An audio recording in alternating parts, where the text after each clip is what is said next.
what's the school you want to apply to. I can remember before I applied to school here in US, I tried to also apply for a school in Canada, and I look into two provinces, which is New Brunswick and Alberta. So number one thing that you should look out for as a prospective international student.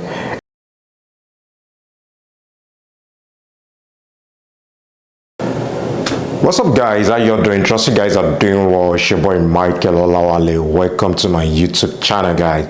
If this is your first time of coming across the channel, you know what to do to be part of the family. Just subscribe to the channel.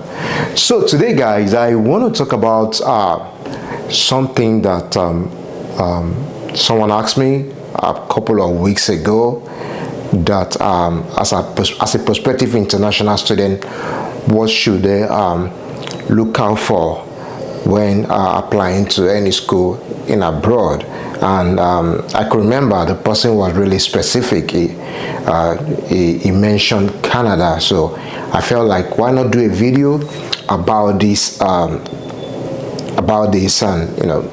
tell your audience what they need to look out for when they're applying to school in Canada.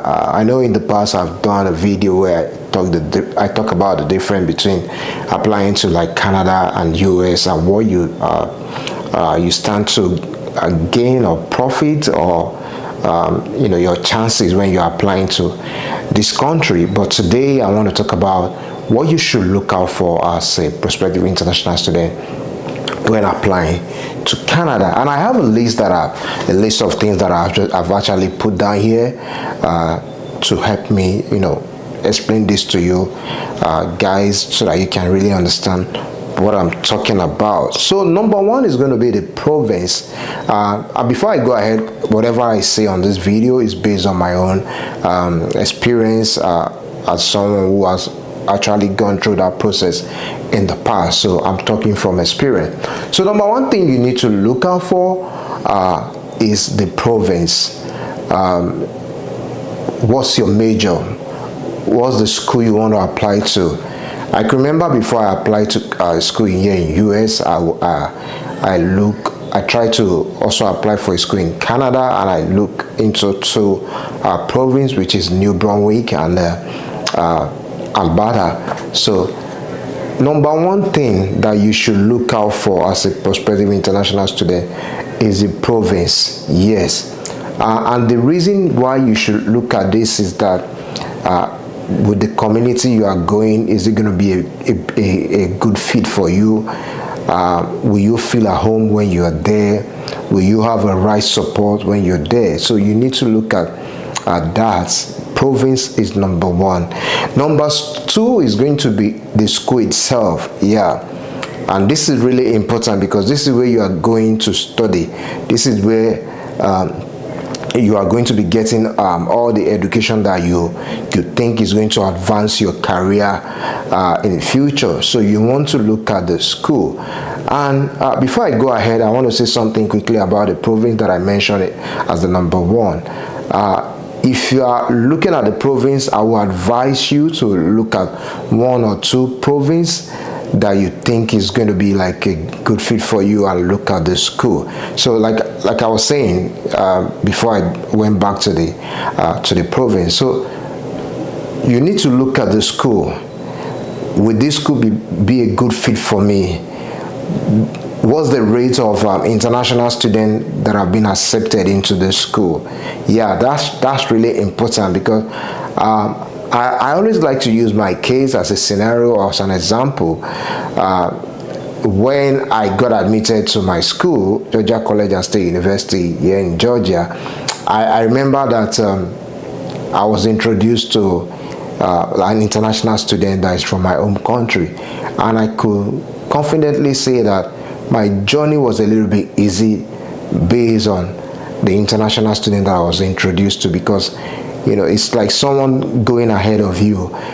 He already he knew the system very well, and he kind of like helped me to settle down very well. So you might want to look at the school, look at the rate of international students, that have been accepted into that school, to see if you are not going to be stranded, or you get all the necessary support that you need. My number 3 is going to be the tuition. Yeah, the tuition. I always say this, that as an international student, even if you are coming from a wealthy family, there is nothing bad in you getting a bargain for your tuition, in as much as you are getting a quality education. So the tuition, and the reason why I always lay emphasis on tuition is that most international students, I don't want to say all, most international students will want to get a school that offer low tuition, and at the same time they can get equality.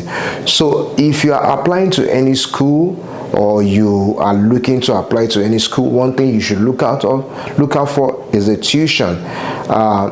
Is it something that you can afford? Is it something that you are not going to break a bank for, in the future? Or even if you are getting a loan for the tuition, is it something that you will not have to pay tuition for the next 10 years or 20 years of your life? So as a prospective international student, look at the tuition that the school is offering.